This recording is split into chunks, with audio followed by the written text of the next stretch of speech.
ગુરુ માતા સુદીક્ષાજી સાત સંગાથજી પ્રેમથી બોલજો ધન્ય નિરાકારજી। આજે આપણે જ્યોતિષ જોવાની બુદ્ધિને છોડી દો, બુદ્ધિના ભરોસો ન ચાલો।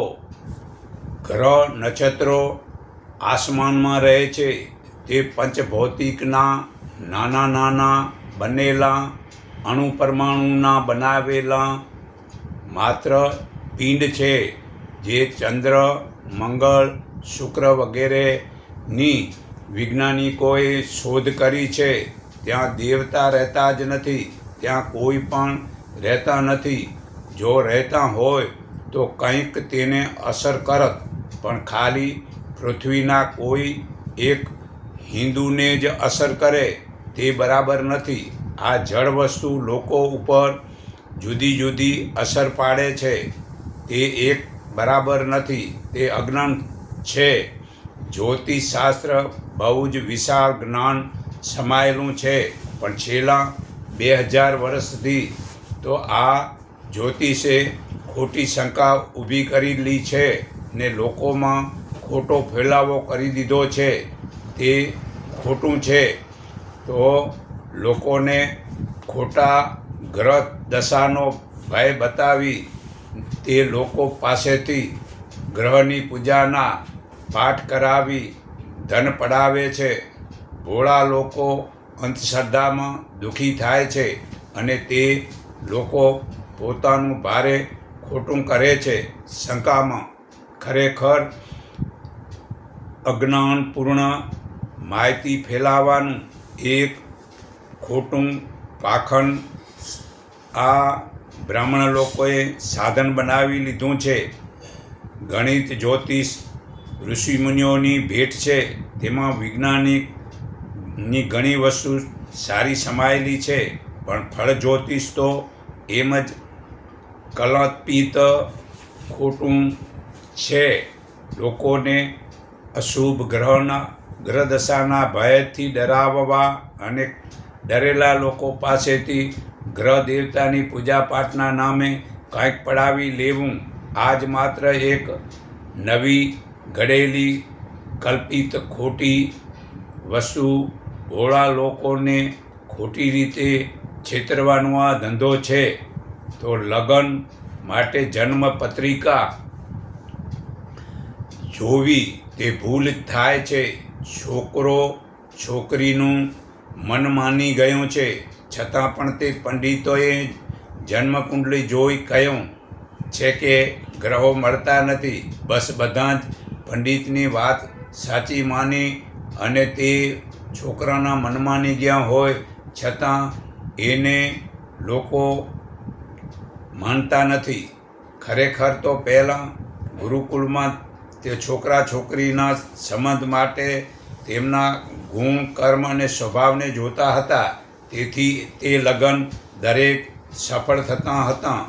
પરંતુ હાલમાં કન્યા મંગળવાળી છે તો મૂર્તિઓ મંગળવાળો જોઈએ તે ભૂલ છે। બંનેને ખેતી કરવી છે તો બરાબર છે, બંનેને નોકરી કરવી છે તો બરાબર છે। જે બંનેને જે કરવાનું છે તેવાની લગ્ન સફળ થશે, પરંતુ એકને ખેતી કરવી છે, બીજાને ખેતી કરવી નથી, તો બંને મંગળના વાળા છોકરા હશે તોય તેના લગ્ન સફળ નહીં થાય। કારણ કે એકને એક કરવું હોય, બીજીને બીજું કરવું હોય, ત્યાં જ મતભેદના ઝઘડા થાય છે। તો વિચારો, કરોડો માઇલ ગ્રહ નક્ષત્રો દૂર છે પૃથ્વી કરતાં, તે વળી પૃથ્વીમાં કોઈ એક જ જાતિને જ દુઃખ આપે તે વિવેકથી વિચારો। તે ગ્રહ નક્ષત્ર ઉપર જીવન જીવવું બરાબર નથી। તે ગ્રહ જળ છે, જો તે ચેતન હોય તો દરેક લોકોને દુઃખ આપે। તે શું ખાલી હિન્દુના લોકોને જ નડે છે? આ પૃથ્વીમાં ઘણા દેશોમાં ઘણા લોકો રહે છે, તે ઘણા બધાને કે તે બધા શંકામાં પડતા નથી, તેને કાંઈ નડતર થતી નથી, અને આ જોડાવા જાય એ જ નહીં નડતર થાય છે। તો છેલ્લા 2000 વર્ષથી આપણે પાપીઓની ગુલામીના કારણે તે વિવેક ભૂલી ગયા છીએ. એ કારણે પૂરી ખરેખર ઈમાનદારીથી પુરુષાર્થ કરીએ તો કોઈ પણ દુઃખ નહીં પડે. કોઈ પણ મુહૂર્ત ચોઘડિયા વાર તિથિ જોવાની જરૂર નહીં પડે. બાકી જ્યોતિષના કહેવાથી બેસી રહેવાથી બધું જ નડશે. પરંતુ સત્યકર્મ કોઈ પણ સમય કરો, કોઈ પણ દુઃખ નહીં પડે. ખોટું કરશું તો આળસમાં ખોટા દિવસ જશે અને ત્યાં જ્યોતિષને ત્યાં જવાથી એક તો તે દિવસ કામે ન જવાય, પહેલી તો એ જ નડતર થાય. તો જન્મ કુંડળી બતાવીને ખોટા શંકામાં પડો છો અને તે જ્યોતિષ ગ્રહ શાંતિના નામે ધન પડાવે છે. એ જ્યોતિષના હાથમાં કાંઈ જ નથી. જો હોય તો તે ઉનાળામાં સૂર્યની ગરમીને ઓછી કરી બતાવે, તે ચંદ્રના આકર્ષણને ઓછું કરી દે, જેથી સમુદ્રમાં ભરતી ઓટ ન આવે અને વહાણમાં આવવા જવાના સરળ બની જાય. જે આટલું કામ થતું નથી તો પછી તેની પાસે એવી બીજી આશા કેમ રાખી શકાય કે તે ગ્રહની પ્રવૃત્તિઓ તેની મુઠ્ઠીમાં જ છે. શું ગાંડાઓ, તેની મુઠ્ઠીમાં કાંઈ નથી. તો ઈમાનદારીથી કરો, કોઈ પણ ગ્રહ નહીં નડે. શુકન મુહૂર્ત આપણી પ્રવૃત્તિઓને ડગલે ને પગલે રોકે છે. હમણાં કોઈ જરૂરી કામ કરવું છે પરંતુ મુહૂર્ત ન નીકળ્યું તો તે કર્મને રોકી દે છે. તેથી પ્રગતિ થતી નથી. ને આ વિદેશોમાં કે આ જાપાનમાં આવા ગ્રહની વસ્તુ જોતા નથી. તો જુઓ આપણા કરતાં કેટલા પ્રગતિશીલ આગળ નીકળી જાય છે. ને આપણે આવું ભારતના સારા દેશમાં રહીને આવા ગ્રહ નક્ષત્રના જોરાવામાં જ ખોટી રીતે આપણા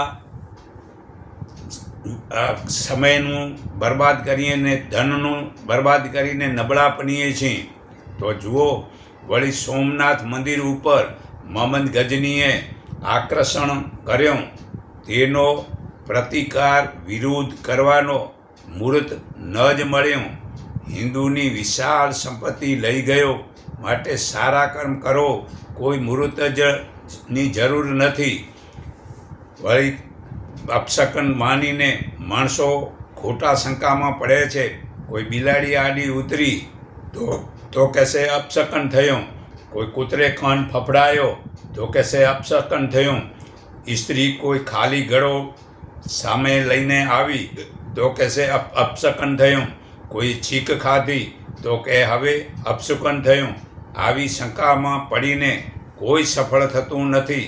માટે આવી અંધવિશ્વાસ અને અંધશ્રદ્ધા છોડી સત્યકર્મ કરો, કોઈ પણ દુઃખી નહીં થાય.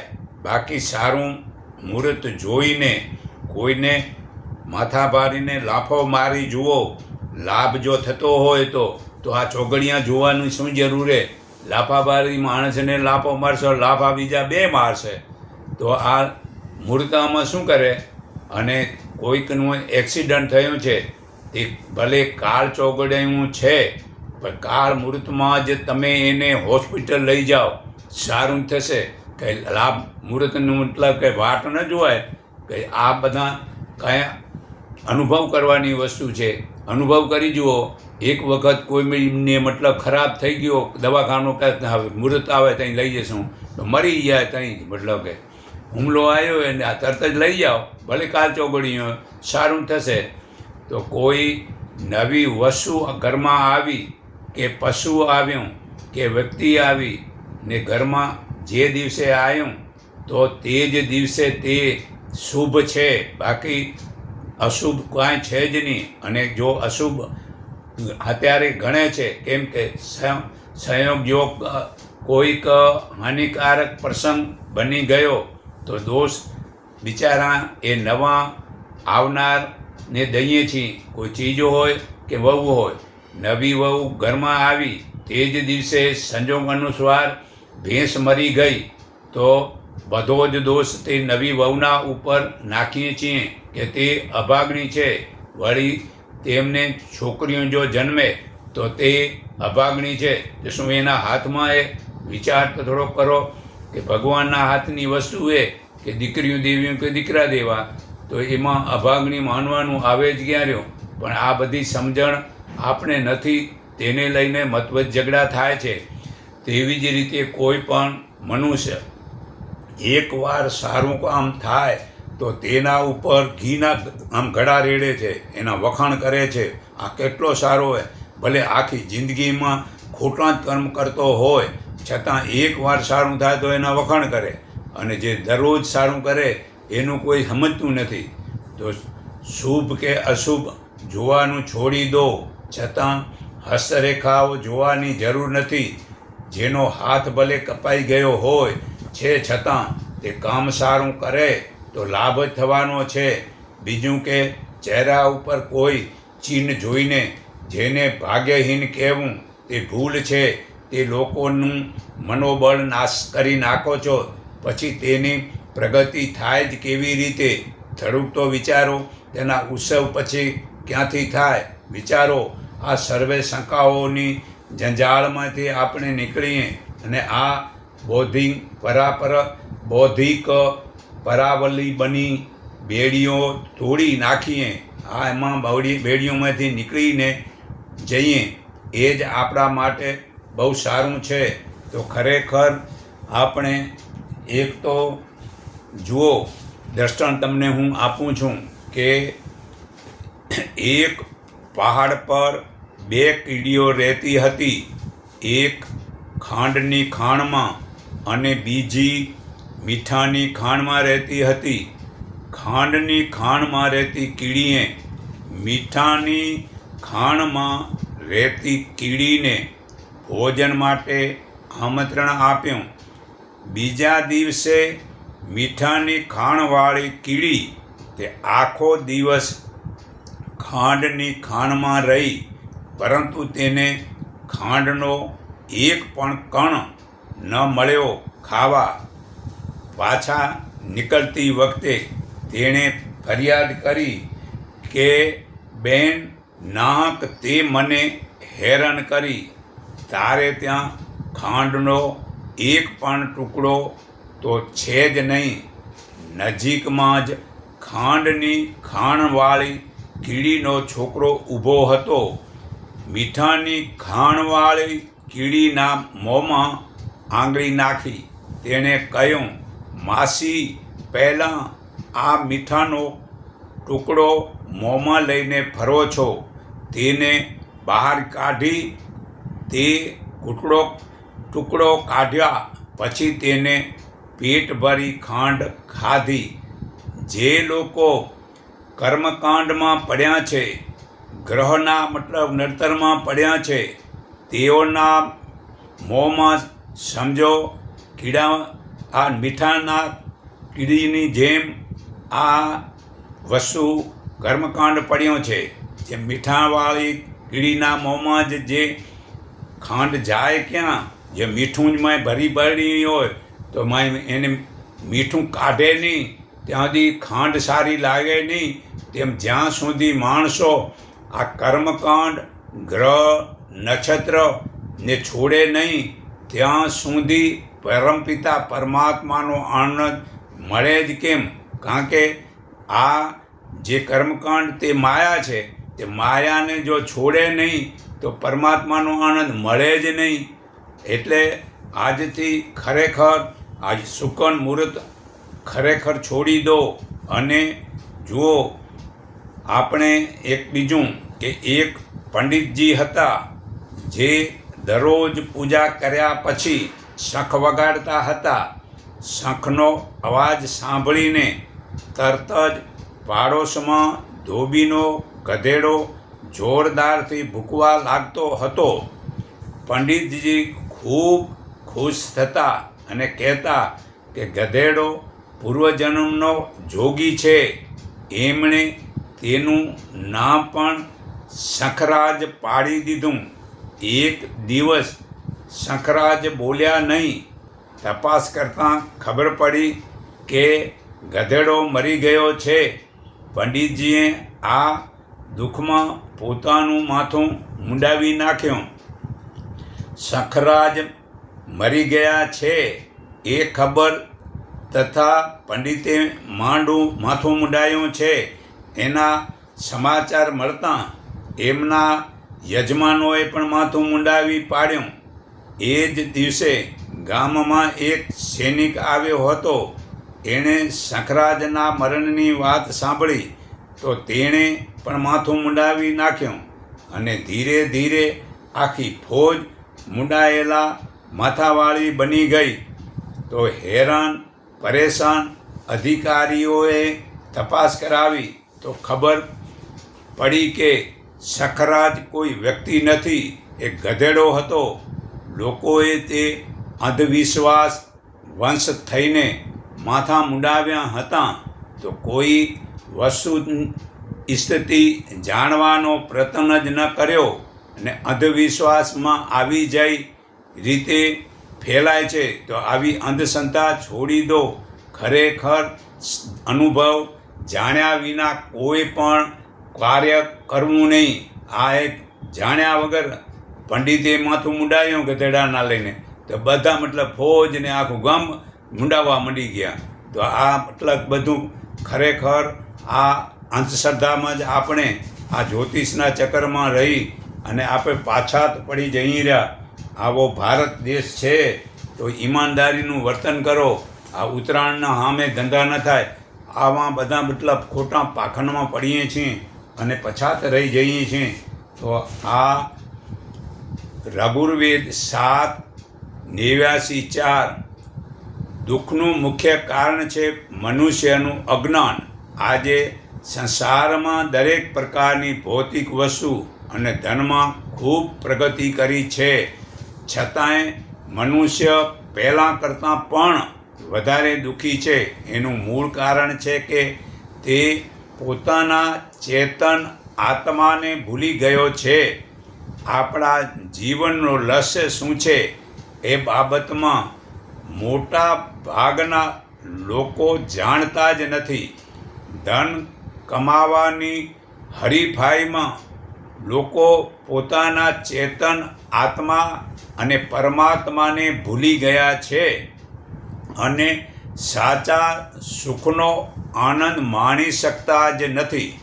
મનુષ્યનો આત્મા અમૂલ્ય જ્ઞાનનો કિંમતી રતનનો ભંડાર છે, પરંતુ અજ્ઞાનને કારણે તેને ઓળખતો નથી. તેથી ભિખારી જેવું દુઃખી જીવન જીવે છે. અમૃતના ભંડારમાં રહેવા છતાં પણ તે તરસથી ઝડપી રહ્યો છે. તે તરસથી દુઃખી થઈ રહ્યો છે. પાણીની વચ્ચે માછલી તરસી છે જેવી સ્થિતિ મનુષ્યની છે. આવી વિષય આનંદની જીવન જીવવાનો માર્ગ જ્યારે જ મળે છે કે જ્યારે આત્માજ્ઞાન થઈ જાય. તો આત્માને ઓળખવા માટે વિવેક શક્તિ અને દ્રઢ સંકલ્પ જરૂરી છે. જુઓ, માછલી પાણીની વચ્ચે રહીને કહે છે હું તરસી છું, તેમ પરમાત્મા આ સમુદ્રરૂપી મોટું જળાશય ભરેલું છે અને લોકો કહે છે અમે જ્ઞાન વિના અધૂરા છીએ. તો આ માછલી જેવો તાલ થયો છે. તો પોતાના આત્માને જાણવો એ જ અમૃત પીવા જેવું છે. સુખ શાંતિ પ્રાપ્ત કરવા માટે આત્માને પ્રેમ કરવો પડે છે. જ્ઞાની લોકો પોતાના આત્માને સૌથી વધારે પ્રિય કરે છે. કોઈ પણ વસ્તુ આપણને ત્યાં સુધી જ પ્રિય લાગે છે કે જ્યાં સુધી એ આપણા આત્માને પ્રિય હોય છે. જ્યારે આત્માને ગમતી નથી તે વસ્તુને તરત જ આત્મા છોડી દે છે. આત્માના જ્ઞાનથી જ મનુષ્ય બળવાન બને છે. તે કદી પણ હારતો જ નથી. આ આત્માજ્ઞાન હોવું તે આપણો વિજય છે અને આત્માને ભૂલવું તે આપણી હાર છે.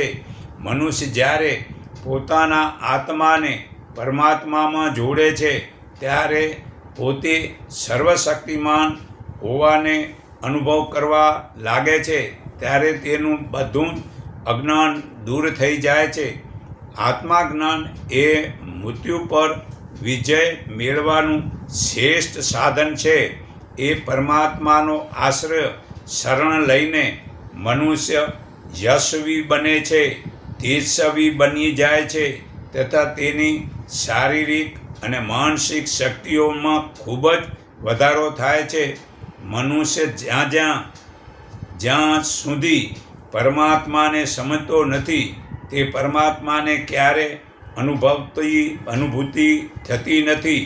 આવા મનુષ્યના લોભ, મોહ, સ્વાર્થ વગેરેની માયાજાળમાં લેપટાઈ જાય છે. આપણે આ અજ્ઞાનનો નાશ કરીને આત્માબળનો વિકાસ કરવાનો પ્રયત્ન કરતા રહેવું જોઈએ. વળી સમય કિંમતી છે. તો અથર્વવેદ 19:53-1 જો સમય આજે નીકળી જશે તે ફરી પાછો નહીં આવે. સમય ઘણો જ બળવાન છે અને એને જાણીને જ્ઞાની લોકો હંમેશા સમયનો સદુપયોગ કરે છે. સમય માનવ જીવનની સૌથી કિંમતી સંપત્તિ છે. એનો સારો ઉપયોગથી જ સંસારમાં દરેક પ્રકારની સફળતા મળે છે. બહુ સુખ અને વૈભવ મળે છે. દિવસ રાત, મહિના અને વર્ષો વીતી રહ્યા છે અને સમય દોડતો જાય છે. સમય સારું કરવું તે ફરી નહીં કરી શકાય. સંસારમાં બધા જ કાર્યો દેશ કાળની સીમામાં બંધાયેલા છે. એક આત્મા અને પરમાત્મા સિવાય બાકીની બધી વસ્તુઓ સમયના બંધનમાં બંધાયેલી છે.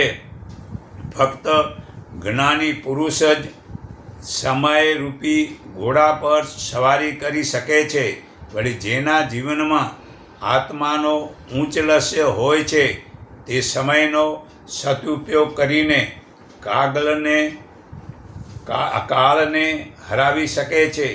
સમયને ધન કરતાં પણ વધારે કિંમતી છે. સંસારના બધા જ પદાર્થોમાં સમયની કિંમત સર્વોપરી છે.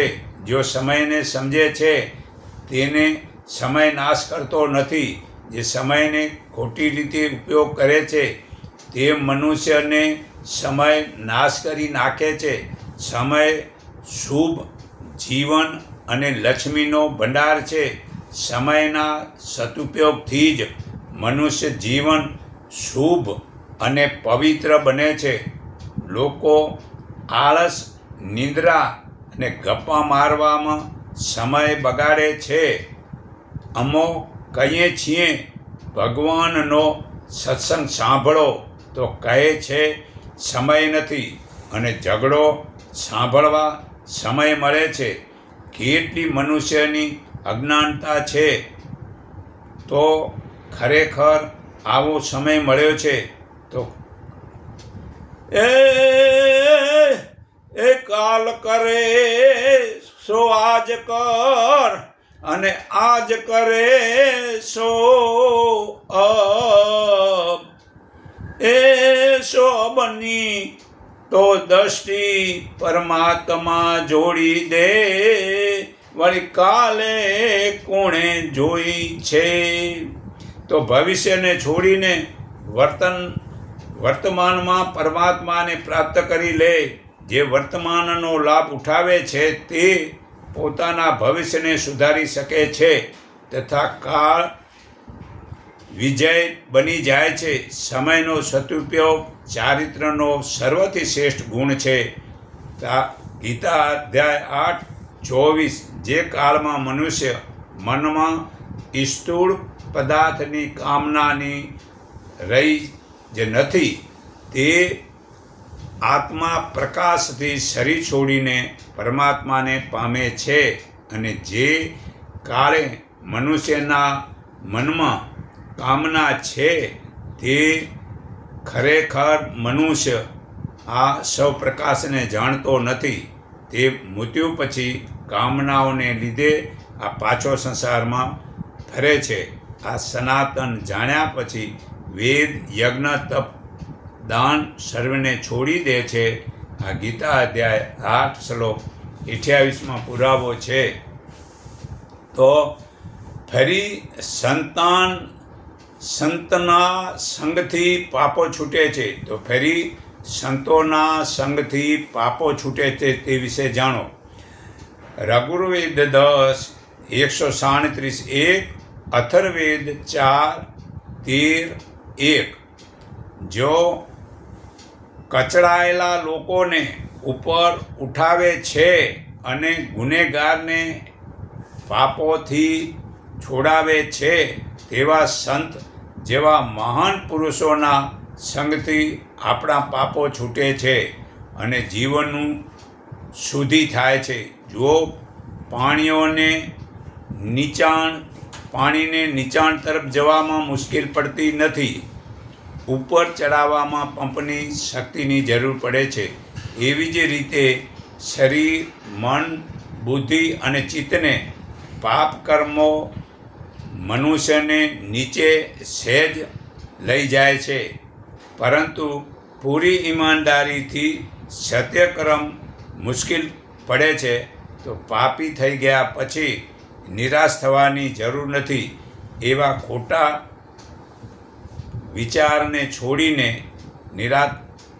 વિચાર છોડીને આપણો આત્મા એ પરમાત્માનો એક અંશ છે. આપણે પણ પાપી થઈને વારવાર મરતા રહેવાથી આપણા આત્માની શક્તિથી બચાવીને પોતાનું નવું જીવન આપી શકીએ છીએ. અતિ પાપી લોકો પણ પ્રભુ કૃપાથી પુણ્ય આત્મા બની જાય છે. જુઓ, તુલસીદાસ, વાલ્મીક, અંગુલીમાન, જેસલ વગેરે પાપી હતા, છતાં તેઓ જ્ઞાની બની ગયા છે. તો જે સંત, ગુરુજન, સમાજ સેવા લોકોનો ઉન્નતિનો માર્ગ પર ચાલવાની પ્રેરણા આપે છે, તેમના પ્રપંચ ખૂબ જ આત્માબળ અને પરમાત્માની કૃપાની અદ્ભુત શક્તિ પાપીને તારે છે, ડૂબળાને બચાવે છે. ઘોર પાપી પણ અંતિમ ક્ષણમાં પુણ્ય તરફ વાળી દે છે. આપણે એવા ઈશ્વરી શક્તિથી પરિપૂર્ણ લોકોની મદદ લઈને આપણા પાપોમાંથી મુક્ત થવાનો પ્રયત્ન કરવો જોઈએ અને જીવનને સફળ કરવો જોઈએ. હે અર્જુન, ધન યજ્ઞ કરતાં જ્ઞાન યજ્ઞ ઉત્તમ છે. સર્વે કર્મો અને પદાર્થો જ્ઞાનમાં સમાઈ જાય છે. તો તે જ્ઞાનીઓ તને ઉપદેશ આપશે. તેમની સેવા કરી, તેમને પ્રશ્ન પૂછી તે જ્ઞાન તું જાણી લે. એ જ્ઞાન પામ્યા પછી તું ફરી મોહ નહીં પામે અને તે જ્ઞાન વડે સર્વે પ્રાણીઓને તું પહેલાં પોતામાં અને પછી પ્રભુમાં જોઈશ. જો તું બધા પાપીઓથી પણ વધારે પાપ કરનારો હોઈશ તો પણ જ્ઞાન વડે સર્વે પાપ તરી જઈશ. હે અર્જુન, જેમ પ્રજ્વલિત અગ્નિ સર્વે લાકડાને બાળે છે, તેમ જ્ઞાન અગ્નિ સર્વે કર્મોને બાળે છે. આ ગીતા અધ્યાય 4 શ્લોક 33-37માં પુરાવો છે. પણ ઇન્દ્રિયોને જીતવી પડશે. પછી જો ઇન્દ્રિયોને જીત્યા નહીં ને ફરી મોહમાં પડ્યા તો પાપ નહીં છૂટે. તો ફરજ, ઘરની જવાબદારી પતિ પત્ની બંનેની છે. અથર્વવેદ 14:17 હે પુત્રવધુ, તું પ્રિયદર્શી બનીને શુદ્ધ અંતકરણથી કુટુંબી જનોનું ભલું કર. એનાથી ઘરમાં સુખ સંપત્તિની વૃદ્ધિ થશે. જો ઘરને સુખદ અને મંગળકારી બનાવવું હોય તો કુટુંબનું વાતાવરણ શાંત અને પ્રેમ હોવું જોઈએ. પશુ પક્ષીઓ પણ શાંત અને પ્રિય સ્થાનમાં રહે છે. જેવી રીતે પશુ પક્ષી અને શાંત અને સુરક્ષિત સ્થાન ગમે છે, તે જ રીતે મનુષ્ય પણ પ્રસન્ન રહેવા માટે કુટુંબને સુરક્ષિત સ્થાન ગમે છે. ઘરને સરગ બનાવવાની જવાબદારી પતિ અને પત્ની બંનેની હોય છે. પતિવ્રતા ધર્મનું જ પાલન કરવું અને પત્ની વ્રત ધર્મનું પાલન કરવું, તે બંને ઉપર જે કર્તવ્યોની જવાબદારી બંને માણસના ઉપર ભાર આવે છે તેને ઉત્સાહપૂર્વક ઉઠાવવો જોઈએ અને એવો પ્રયત્ન કરવો જોઈએ કે સાથીદારની તુલનામાં પોતાની ભૂમિકા વધુ ઊંચી બની રહે. નવવધૂની પાસે આ રીતના વ્યવહારની આશા રાખવામાં આવે છે. જે કુટુંબની પ્રતિષ્ઠા છે, કુળ કે વંશનું ગૌરવ તેના ચારિત્ર અને વર્તન પર જ આધારિત છે. તે કુળની પરંપરાની પાલક છે. કુળને જ્યોતિર્મય બનાવવા માટે સારા સંતાનોનો જન્મ આપે છે અને કુળને માટે જ્ઞાન, વિજ્ઞાન, વૈભવ વગેરેથી પૂર્ણ સંતાનોને જન્મ આપવો તેમજ ઉચ્ચ આચાર વિચારનું શિક્ષણ આપવું વગેરે પત્નીમાં મહત્વપૂર્ણ ખાસ કર્તવ્ય છે. કુટુંબની પ્રસન્નતામાં જ પોતાની પ્રસન્નતા હોય તથા સમૂહ કુટુંબના સુખ માટે હંમેશા પ્રયત્નશીલ રહે એવી જ નારી જ કુટુંબમાં બધાને પ્રિય લાગે છે. નારીમાં લજ્જા, ચારિત્ર, સ્નેહ, મમતા વગેરે દેવી ગુણો છે જે અનાયાસે મનુષ્યને આકર્ષે છે. તેનામાં સહજ ભાવ, જ્ઞાન, ગૌરવ, કલાપ્રિયતા વગેરે અનેક તત્વોનું જ્ઞાન તેના વ્યક્તિત્વને શ્રેષ્ઠ બનાવે છે. સમાન ગુણવાળા પુરુષને જ સહજ રીતે આકર્ષી લે છે. સ્ત્રી પોતાના ચુંબકીય આકર્ષણથી સંવેદના, સહયોગિતા વગેરેની ભાવનાથી જે સ્ત્રી કુટુંબના બધા સભ્યોના હિતનો વિચાર કરે છે અને તેવું વર્તનથી તે ઘરને સુખ શાંતિથી ભરી દે છે. મહેનતથી અને કર્મનિષ્ઠાથી જ કુટુંબને સુખી બનાવી શકે છે. સુંદર પત્ની જ કુટુંબના કષ્ટોને પોતાના માને છે. તે સદા સુખી રહે છે અને કુટુંબને પણ સુખી રાખે છે.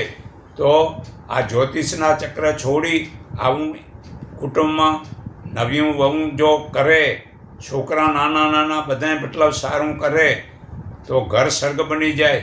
તો એમાં જન્મકુંડલીને રાશિ જોવાની કાંઈ જરૂર પડે નહીં.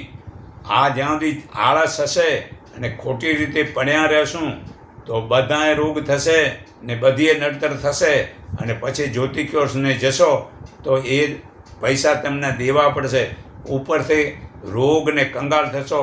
તો હું સર્વના હૃદયમાં રહેલા પરમાત્માને હું મારા હૃદય ભાવથી નમન કરું છું. એકને ઓળખો, એકને માનો, એક સંગઠિત થાવ. એટલું કહી હું મારી વાણી વિરામું છું.